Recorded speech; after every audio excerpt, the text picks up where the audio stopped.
ಹೇಗಿದ್ದೀರಾ ಮೇಡಮ್? ಚೆನ್ನಾಗಿದೆ. Okay, business ಎಲ್ಲ ಹೇಗ್ ನಡೀತಿದೆ? ಪರವಾಗಿಲ್ಲ, ಚೆನ್ನಾಗಿದೆ. ಓಕೆ, ನಿಮ್ ಹಸ್ಬೆಂಡ್ ಏನ್ ಮಾಡ್ಕೊಂಡಿರೋದು ಮೇಡಮ್? ರಿಯಲ್ ಎಸ್ಟೇಟ್ ಬಿಸ್ನೆಸ್ ಮಾಡ್ತಾರೆ. Okay. Plus provision store.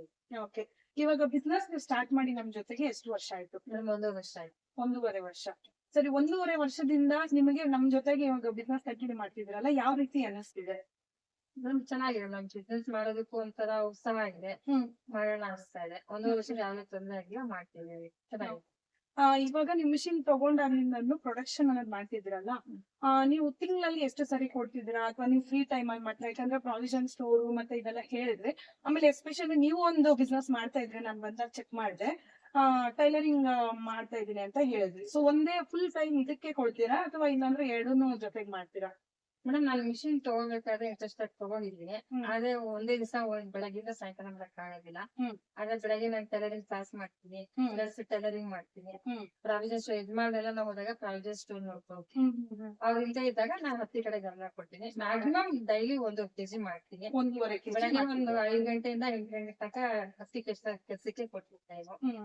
Plus ರಾತ್ರಿ 8 ಗಂಟೆಯಿಂದ 11 ಗಂಟೆ ತನಕ ಮಾಡ್ತೀನಿ. 1 ಕೆಜಿ ದಿನ ಮಾಡ್ಕೊಂಡು. ಅಂದ್ರೆ ನೀವು ಫ್ರೀ ಟೈಮ್ ಅಲ್ಲಿ ನೀವು ಅಡ್ಜಸ್ಟ್ ಆಗ್ತಾ ಇದ್ರಿ ಯಾವ ರೀತಿ ಟೈಲರಿಂಗ್ ಕೆಲಸ, ನನ್ ಮನೆ ಕೆಲಸ, ಪ್ರಾವಿಜನ್ ಸ್ಟೋರ್ ಕೆಲಸ ಎಲ್ಲ ಮುಗಿಸ್ಕೊಂಡು ಫ್ರೀ ಟೈಮ್ ಅಲ್ಲಿ ನಾನು ಹತ್ತಿ ಕೊಡ್ತೀನಿ. 1 ಕೆಜಿ ಮಾಡ್ತೀನಿ. ಮತ್ತೆ ಮೇಡಮ್, ಸರ್ವಿಸ್ ಎಲ್ಲ ನಿಮಗೆ ಇದುವರೆಗೂ ಈಗ 1.5 year ಆಯ್ತಲ್ವಾ? ಸರ್ವಿಸ್ ಅಂದ್ರೆ ಪರ್ಟಿಕ್ಯುಲರ್ ಆಗಿ ನಿಮಗೆ ಯಾವ ರೀತಿ ಅನ್ನಿಸ್ತು ಏನು? ಇವಾಗ ನಿಮ್ಮ ಡೈರೆಕ್ಟ್ ಆಗಿ ನಮ್ಗೆ, ಯಾಕಂದ್ರೆ ನಮ್ಮಲ್ಲಿ 2 ರೀತಿ ಇದೆ. ಒಂದು ಡೈರೆಕ್ಟ್ ಆಗಿ ತಗೊಂಡ್ಬರ್ತಾರೆ, ಇಲ್ಲ ನಾವು ಡೋರ್ ಸ್ಟೆಪ್ ಸರ್ವಿಸ್ ಕೊಡ್ತಾ ಇದೀವಿ. ಸೊ ನೀವ್ ಹೆಂಗ್ ಅದನ್ನ ಯೂಸ್ ಮಾಡ್ಕೊಳ್ತಾ ಇದ್ದೀರಾ? ಮೇಡಮ್, ನಾನು ನಿಮ್ಗೆ ವಾಯ್ಸ್ ಮೆಸೇಜ್ ಹಾಕಿದ್ದೀನಿ. ವಾಯ್ಸ್ ಮೆಸೇಜ್ ಹಾಕಿದಾಗ ಅದಕ್ಕೆ ರಿಪ್ಲೈ ಮಾಡಿದ್ದೀರಿ. ಗೊತ್ತಿರೋದು ನೀವು ವಾಯ್ಸ್ ಮೆಸೇಜ್ ಹಾಕಿದೀರಿ ನನಗೆ. ಅದಕ್ಕೆ ಯಾವ ರೀತಿ ಮಾಡ್ಬೇಕು ಹೇಳಿದೀರಿ, ನಾನು ಆ ರೀತಿ ಮಾಡ್ಕೊಂಡಿದ್ದೀನಿ. ಮತ್ತೆ ತಿರ್ಗಾ ಕೆಲವೊಂದು ವಿಚಾರಗಳಲ್ಲಿ ನನ್ಗೆ ಗೊತ್ತಿಲ್ಲದಿರೋದ್ರೆ ನೀವು ವಿಡಿಯೋ ಕಾಲ್ ಹಾಕಿ ವಿಡಿಯೋ ಕಾಲ್ ಅಲ್ಲಿ ನನಗೆ ತಿಳಿಸ್ಕೊಟ್ಟಿದ್ದೀರಿ. ಅದೇ ರೀತಿ ಮಾಡ್ಕೊಂಡಿದ್ದೀರಿ. ಯಾವ್ದೇ ರೀತಿ ನನ್ಗೆ ಇವಾಗ ತೊಂದರೆ ಆಗಿಲ್ಲ ಮಿಷಿನ್. ಇವಾಗ ಸದ್ಯಕ್ಕೆ ಸ್ವಲ್ಪ ಬೆಲ್ಟ್ ಪ್ರಾಬ್ಲಮ್ ಆಗಿರೋದ್ರಿಂದ ನಿಮ್ ಹತ್ರ ತಗೊಂಡ್ ಬರ್ತೀನಿ. ಆ ಬೆಲ್ಟ್ ಒಂದ್ ಸ್ವಲ್ಪ ಚೆಕ್ ಮಾಡ್ಕೊಡಿ ಅಂತ. ಅದು ಬಿಟ್ರೆ 1 ವರ್ಷದಿಂದ ಯಾವ್ದೇ ರೀತಿ ನನ್ಗೆ ತೊಂದರೆ ಆಗಿಲ್ಲ. ಸರ್ವಿಸಿಂಗ್ ಮಾತ್ರ ವೆರಿ ಗುಡ್. ಇವಾಗ ನಾನು ನಿಮ್ ವಿಡಿಯೋಸ್ ಕಳಿಸ್ತೀನಲ್ವಾ, ನಿಮ್ ಕ್ಲೀನ್ ಆಗಿ ಅರ್ಥ ಆಗುತ್ತಾ ನಾನು ಏನ್ ಹೇಳ್ತಾ ಇದ್ದೀನಿ, ಇದನ್ನ ಮಾಡ್ಬೋದು ಅಂತ? ಯಾಕಂದ್ರೆ ನೀವ್ ಮಾಡ್ಕೊಂಡಿದ್ದೀರಾ ಅಂದ್ರೆ ನಿಮಗ್ ಅರ್ಥ ಆಗುತ್ತೆ. ಯಾಕಂದ್ರೆ ನಾನು ಆಲ್ ಓವರ್ ಕರ್ನಾಟಕ ಏನ್ ಇವಾಗ ಕಳಿಸ್ತೀನಲ್ಲ ವಿಡಿಯೋಸ್, ನನ್ಗೆ ಎಲ್ಲಾ ಕಡೆ ಕಸ್ಟಮರ್ ಇರೋದ್ರಿಂದ ಅವ್ರ ವಿಡಿಯೋಸ್ ಕಳ್ಸೋದ್ ನಿಮಗೆ ಏನ್ ಅನ್ಸುತ್ತಾ? ನಾನು ಹೇಳ್ಕೊಡ್ತಾ ಇರೋ ರೀತಿ, ಅದನ್ನ ಅಡ್ಜಸ್ಟ್ಮೆಂಟ್ಸ್ ನಿಮ್ಗೆ ತಿಳಿಸ್ತೀನಲ್ವಾ, ಅದ್ ಅರ್ಥ ಆಗುತ್ತಾ ವಿಡಿಯೋದಲ್ಲಿ? ಖಂಡಿತ ಮೇಡಮ್, ನೀವು ನೀಟಾಗಿ ನನ್ಗೆ ಯಾವ ರೀತಿ ಬೇಕು ಅದೇ ರೀತಿ ವಿಡಿಯೋ ಕಳ್ಸಿದೀರಿ. ಯಾವ ಪಾರ್ಟ್ಸ್ ಹೋಗಿದೆ ಅನ್ನೋದಕ್ಕೆ ಅದೇ ಪಾರ್ಟ್ಸ್ ವಿಡಿಯೋ ಕಳ್ಸಿ ಈ ರೀತಿ ಮಾಡಿ ಈ ರೀತಿ ತೆಗಿದೆ ಅಂತ ತೋರಿಸಿದೀರಿ. ಅದೇ ರೀತಿ ಮನೆ ಫ್ಯೂಸ್ ಹೋಗಿತ್ತು ಮೇಡಮ್, ಫ್ಯೂಸ್ ಹೋಗಿದೆ ಮೇಡಮ್, ಅದಕ್ಕೆ ನೀವು ಇಂಥ ಫ್ಯೂಸ್ ತಗೊಳ್ಳಿ, ಈ ಪಾರ್ಟ್ಸ್ ಓಪನ್ ಮಾಡಿ ಆ ಫ್ಯೂಸ್ ಹಾಕಿ ಅಂತ ಹೇಳಿದ್ರೆ ಅದೇ ರೀತಿ ಹಾಕಿದೀನಿ. ಅದೇ ರೀತಿ ಕೆಲಸ ಆಗಿದೆ ಮೇಡಮ್. ಅದೇ ರೀತಿ ಕರೆಕ್ಟ್ ಆಗಿ ಕಂಪ್ಲೀಟ್ ಆಗಿ ಮಿಷಿನ್ ರನ್ ಆಗಿದೆ. ಓಕೆ ಮೇಡಮ್, ಇವಾಗ ನೀವು ಮೆಟೀರಿಯಲ್ ತಗೊಂಡ್ ಬರ್ತೀರಲ್ವಾ, ಸೊ ನೀವು ತಗೊಂಡ್ ಬಂದ್ಮೇಲೆ ನಿಮ್ಗೆ ಎಷ್ಟು ದಿನಕ್ಕೆ ಪೇಮೆಂಟ್ ಆಗ್ತಿದೆ? ಆಮೇಲೆ ಯಾವ ರೀತಿ ಬಂದಿದ ತಕ್ಷಣ ಕರೆಕ್ಟ್ ನೀವು ತಗೊಂಡ್ ಹೋಗ್ತಿದ್ದೀರಿ? ಆಲ್ಮೋಸ್ಟ್ ನೀವು ಓನ್ ವೆಹಿಕಲ್ ಅಲ್ಲಿ ಬರ್ತೀರಾ, ಟ್ರಾನ್ಸ್ಪೋರ್ಟಿಂಗ್ ನಾನು ಆಮೇಲೆ ಕೇಳ್ತೀರಿ. ಸೊ ನೀವು ಬಂದಾದ್ಮೇಲೆ ನಿಮಗೆ ಎಷ್ಟು ದಿನಗಳಲ್ಲಿ ಪೇಮೆಂಟ್ ಆಗ್ತಿದೆ? ಮೇಡಮ್, ನಾನು ಬಂದು ನಿಮ್ಗೆ ಪೇಮೆಂಟ್ ಫ್ಯಾಕ್ಟ್ರಿ ಬಂದು ಕೊಟ್ಟ ಮೇಲೆ 1 ಡೇ ಮೇಡಮ್ ಇದ್ರೆ ಅಪ್ ಟು ಡೇಟ್ ಅವತ್ತೇ ನನ್ ಪೇಮೆಂಟ್ ಆಗುತ್ತೆ. ಮೇಡಮ್ ಒಂದ್ ಟೈಮಲ್ಲಿ ಹಿಂದೆ ಇದ್ರು ಪಕ್ಕದಲ್ಲಿ 1-2 ದಿನದಲ್ಲಿ ನನ್ ಪೇಮೆಂಟ್ ಆಗುತ್ತೆ. ತೊಂದರೆ ಏನಿದೆ? ನಿಮಗೆ ಟ್ರಾನ್ಸ್ಪೋರ್ಟ್ ವೈಸ್ ಕೇಳ್ಬೇಕಂದ್ರೆ ಆಕ್ಚುಲಿ ನೀವು ಇವ್ರು ಇರೋದ್ ಬಂದು KR ಪುರಂ ಅಲ್ಲಿ ಇರೋದು. ಸೊ ಇವ್ರಿಗೆ ನಾನು BRL ಟ್ರಾನ್ಸ್ಪೋರ್ಟ್ ಅಥವಾ ನಾರ್ತ್ ಟ್ರಾನ್ಸ್ಪೋರ್ಟ್ ಸಜೆಸ್ಟ್ ಮಾಡ್ಲಿಕ್ಕೆ ಆಗಲ್ಲ. ವಿತ್ ಇನ್ ನಮ್ಮ ಸಿಟಿ ಲಿಮಿಟ್ಸ್ ಅಲ್ಲಿ ಇರೋದ್ರಿಂದ ನಾನು ಪೋರ್ಟ್ ಅನ್ನ ಸಜೆಸ್ಟ್ ಮಾಡಿದ್ದೀನಿ. ಸೊ ಪೋರ್ಟ್ ಅನ್ನ ಸಜೆಸ್ಟ್ ಮಾಡಿದ್ರೆ ನಿಮ್ ಆನ್ಸರ್ ಏನ್ ಮೇಡಮ್?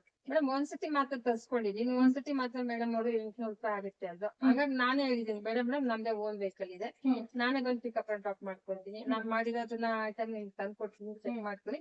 ಮತ್ತೆ ನನ್ಗೆ ಎಷ್ಟು ಅನುಕೂಲ ಬೇಕು ನಾನು ಕಾಟನ್ ಮೆಟೀರಿಯಲ್ ನಾನು ತಗೊಂಡ್ ಹೋಗ್ತೀನಿ ಅಂತ ಹೇಳಿ, ನನ್ಗೆ ನನ್ ಪರಿಸ್ಥಿತಿಗೆ ಎಷ್ಟು ಬೇಕೋ ಅಷ್ಟು ನಾನು ತಗೊಂಡ್ ಹೋಗ್ತೀನಿ. ನಾನು ತಿಂಗಳಿಗೆ ಒಂದ್ಸತಿ ತಂದು ಕೊಡ್ತಿದ್ದೀನಿ.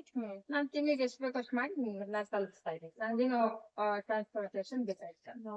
ನಿಮ್ಗೆ ಓವರ್ ಆಲ್ ಮೇಡಮ್ ಅರ್ನಿ ಎಂಟರ್ಪ್ರೈಸಸ್ ಕಡೆಯಿಂದ ತಗೊಂಡಾದ್ಮೇಲೆ ನೀವು ಬೇರೆಯವ್ರಿಗೂ ಸಜೆಸ್ಟ್ ಮಾಡಿದಿರ, ಸಾಕಷ್ಟು ಕಾಲ್ಸ್ ನಾವು ಕೊಟ್ಟಿದೀವಿ ನಿಮಗೆ. ನಿಮ್ ಎಕ್ಸ್ಪೀರಿಯನ್ಸ್ ಇವಾಗ ಕಸ್ಟಮರ್ಸ್ ಬರ್ತಾರೆ ಅಲ್ವಾ, ಬಂದಾಗ ನಿಮ್ಗೆ ಏನ್ ಅನ್ಸಿದೆ ಅಂದ್ರೆ ಆನೆಸ್ಟ್ ಆಗಿ ಹೇಳಿ. ಬಂದಿದ್ದಾರೆ, ನಾವು ಕೊಡ್ಬೇಕಾದ್ರೆ ಬೇರೆಯವ್ರಿಗೆ ನಾವ್ ನಂಬರ್ ಶೇರ್ ಮಾಡ್ಬೇಕಂದ್ರೆ ನಮಗೂ ಒಂದು ನಿಮ್ಮ ಫೀಡ್ಬ್ಯಾಕ್ ಬೇಕಾಗುತ್ತೆ. ಯಾಕಂದ್ರೆ ನಾವು ಕೊಡ್ಬೋದಾ, ಬಂದಾಗ ಯಾವ ರೀತಿ ಅವ್ರು ಇರ್ತಾರೆ. ಈಗ ನಮ್ ಫ್ಯಾಕ್ಟ್ರಿಯಲ್ಲಿ ಬಂದು ನೋಡ್ಕೊಳ್ಳೋದು ಬೇರೆ ರೀತಿ, ಆದ್ರೆ ಒಬ್ಬರನ್ನ ಪರ್ಸನಲಿ ಮನೆಗ್ ನಾವು ಕಳಿಸ್ತೀವಿ ಅಂದಾಗ ಅಲ್ಲಿನ ಸರ್ಕಮ್ಸ್ಟೆನ್ಸಸ್ ನಾವ್ ಯೋಚನೆ ಮಾಡ್ಬೇಕು. ಅದಕ್ಕೆ ನಿಮ್ಗೆ ಪರ್ಸನಲಿ ಏನ್ ಅನ್ಸಿದೆ? ಈಗ ಬಂದಿರೋ ಕಸ್ಟಮರ್ಸ್ ಅಲ್ಲಿ ನೀವ್ ಯಾವ ರೀತಿ ತೋರ್ಸ್ಕೊಟ್ಟಿದ್ರ, ಅವ್ರ ಎಕ್ಸ್ಪೀರಿಯನ್ಸ್ ನಿಮ್ಗೆ ಹೆಂಗ್ ಹೇಳಿದ್ದಾರೆ? ಮೇಡಮ್, ನನಗೆ ಕೆಲಸ ತುಂಬಾ ಅನುಕೂಲ ಆಗಿದೆ. ಅದೇ ರೀತಿ ಅವ್ರಿಗೂ ಅನುಕೂಲ ಆಗ್ಲಿ ಅಂತ ಅದೇ ಒಂದು ವಿಶ್ವಾಸದಲ್ಲಿ ನಾನು ಹೇಳಿದ್ದೀನಿ. ಅಲ್ಲಿ ಯಾವ್ದೇ ರೀತಿ ತೊಂದ್ರೆ ಇಲ್ಲ, ಪೇಮೆಂಟ್ ಎಲ್ಲ ಚೆನ್ನಾಗ್ ಆಗ್ತಿದೆ, ರಾ ಮೆಟೀರಿಯಲ್ ಕರೆಕ್ಟ್ ಟೈಮ್ ಕೊಡ್ತಿದ್ದಾರೆ, ಐಟಮ್ಸ್ ಚೆನ್ನಾಗಿ ಚೆಕ್ ಮಾಡ್ತಾರೆ. ನೀವು ಅದೇ ರೀತಿ ಮಾಡ್ಬೇಕು ಅಂತ ಅವ್ರು ಪ್ರೋತ್ಸಾಹ ಮಾಡಿ ನನ್ನ ಮಿಷಿನ್ ಅಲ್ಲಿ ಅವ್ರಿಗೆ ಪ್ರಾಕ್ಟೀಸ್ ಮಾಡ್ಸಿ ಕೊಟ್ಟಿದೀನಿ. ಮತ್ತೆ ಅವ್ರು ತಗೊಳೋದು ಬಿಡೋದು ಅವ್ರಿಗೆ ಸಂಬಂಧಪಟ್ಟಿದ್ದು. ನಾನು ಯಾವ್ದೇ ರೀತಿ ಅವ್ರಿಗೆ ತೊಂದರೆ ಮಾಡಿಲ್ಲ. ನನ್ಗೆ ಯಾವ ಮೇಡಮ್ ಯಾವ ರೀತಿ ತೋರಿಸಿದಾರೋ ಅದೇ ರೀತಿ ಅವ್ರಿಗೆ ಹೇಳ್ಕೊಟ್ಟಿದ್ದೀನಿ. ಮೇಡಮ್ ಸುಮಾರು ಜನ ಕಲಿಸ್ಕೊಟ್ಟಿದ್ದಾರೆ. ಬಂದೆಲ್ಲ ಇಲ್ಲೇ ಅಯ್ಯಪ್ಪ ನಗರದಲ್ಲಿ ಯಾರೋ ಇದಾರೆ ಅಲ್ಲಿ ಕ್ಯಾಟ್ರಿಂಗ್ ಅಲ್ಲಿ ಅವ್ರು ಬಂದಿದ್ರು ನೋಡ್ಕೊಂಡು ಹೋದ್ರು. ಮೇಡಮ್ ಖಂಡಿತ ಹೋಗ್ತೀವಿ, ಪ್ರಾಕ್ಟೀಸ್ ಚೆಕ್ ಮಾಡ್ತೀವಿ, ಆಗ್ತೈತಿ, ಚೆನ್ನಾಗಿದೆ, ಅನುಕೂಲವಾಗಿದೆ, ಮನೆ ಮಾಡ್ಕೋಬಹುದು ಅಂತ. ಖಂಡಿತ ಮಾಡಿ ಮೇಡಮ್, ಇಷ್ಟೇ ಬರುತ್ತೆ ಟಾರ್ಗೆಟ್ ಏನಿಲ್ಲ. ನಿಮ್ ಕೆಲ್ಸ ನೋಡ್ಕೊಂಡು ಮಾಡಿ ತಿಂಗಳಿಗೆ ಒಂದ್ಸತಿ ತಗೊಂಡೋಗಿ ಕೊಟ್ಟಿದ ತಕ್ಷಣ ನಿಮ್ ಪೇಮೆಂಟ್ ತೊಂದ್ರೆ ಇಲ್ಲ. ಬೇರೆ ಕಡೆ 4-5 ಕಡೆ ಕೇಳಿದೀನಿ ನಾನು, ಆದ್ರೆ ವೀಕ್ಲಿ ವಾರಕ್ಕೊಂದ್ಸತಿ 15 ಕ್ಯಾಶ್ ಕೊಡ್ತೀನಿ ಅಂತ. ಆದ್ರೆ ಈ ಹಳ್ಳಿ ಎಂಟರ್ಪ್ರೈಸ್ ಆ ರೀತಿ ಇಲ್ಲ.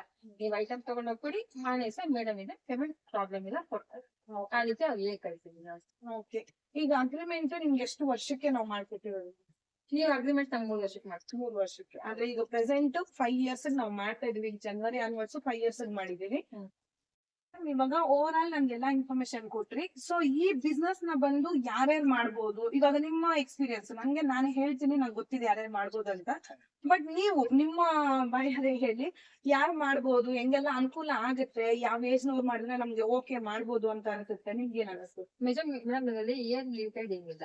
ಯಾರಿಂದ ಒಂದು 18 ವರ್ಷದ ಮಕ್ಕಳಿಂದ ಹಿಡಿದು ಒಂದ್ 60 ವರ್ಷ ತನಕ ಮಾಡ್ಬೋದು, ತೊಂದ್ರೆ ಇಲ್ಲ. ನನ್ ಮನೇಲಿ ಚಿಕ್ಕ ಮಗು 6 ವರ್ಷದ ಮಗು ಇದೆ.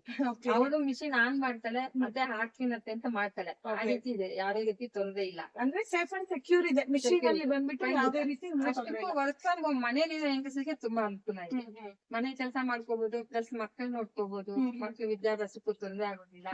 ಹಂಗಾಗಿ ವರ್ಕ್ ಫ್ರಮ್ ಹೋಮ್ ಮನೆಗೆ ಹೆಂಗಸರಿಗೆ ಯಾವ್ದೇ ರೀತಿ ತೊಂದ್ರೆ ಇಲ್ಲ, ಮಾಡ್ಕೊಂಡು ಹೋಗ್ಕೊಂಡಿರೋದು. ಓಕೆ, ಸೊ ಇವಾಗ ಇವ್ರು ಬಂದ್ಬಿಟ್ಟು ಎಸ್ಪೆಷಲಿ ನಮ್ಮ ಹತ್ರ 1.5 year ಹಿಂದೆ ಮಿಷಿನ್ ತಗೊಂಡವ್ರು. ಸೊ ಯಾಕೆ ನಾವು ಕಸ್ಟಮರ್ ಫೀಡ್ಬ್ಯಾಕ್ ನ ಇವಾಗ ಕೊಡ್ತಾ ಇದೀವಿ ಅಂದ್ರೆ, ಸೊ ಡೈರೆಕ್ಟ್ ಆಗಿ ಮನೆಗೆ ಹೋಗಿನ ಕೊಡ್ಬೋದು. ಸೊ ಅನ್ಫಾರ್ಚುನೇಟ್ಲಿ ಸ್ಟಾಕ್ ತಗೊಂಡು ಬಂದಿರೋದ್ರಿಂದ ಜೊತೆಗೆ ಹಂಗೆ ವಿಡಿಯೋ ಮಾಡಿ ಹಾಕೋಣ ಅವ್ರದ್ದು ಅಂತ ಅನ್ನಿಸ್ತು. ಈ ಹಿಂದಿನ ವಿಡಿಯೋಗಳಲ್ಲಿ ನಮ್ದು ನಮಸ್ಕಾರ ಕರ್ನಾಟಕ ಚಾನಲ್ ಅಲ್ಲಿ ಬಂದು ಗೋಲ್ಡ್ ಕಾಯಿನ್ ಕೊಡೋದಕ್ಕೆ ಅಂತ ಮನೆಗೆ ಹೋದಾಗ, ಸೊ ಅದು ವಿಡಿಯೋ ಇವತ್ತು ಕ್ಯಾಪ್ಚರ್ ಮಾಡಿದೀವಿ. ಸೊ ಅದಾದ್ಮೇಲೆ ನಮ್ಗೆ ತುಂಬಾ ಲಾಂಗ್ ಟೈಮ್ ಆಯ್ತು, ವಿಡಿಯೋ ಮಾಡಕ್ ಆಗ್ಲಿಲ್ಲ. ಆಲ್ಮೋಸ್ಟ್ ವಿಡಿಯೋ ನಮ್ಮ ಇದ್ರಲ್ಲಿ ಹರಿಣಿ ಎಂಟರ್ಪ್ರೈಸಸ್ ಅಲ್ಲಿ ಇದೆ. ಸೊ ಆಲ್ಮೋಸ್ಟ್ ಯೂಸ್ ಏನಂದ್ರೆ ಕಂಪ್ಲೀಟ್ ಆಗಿ ವರ್ಕ್ ಮಾಡ್ತಿದ್ದಾರೆ, ಯಾವ ರೀತಿ ಮಾಡ್ಬೇಕು, ಈಗ ಹೊಸಬ್ರು ಏನ್ ನೋಡ್ತಿರ್ತಾರೆ.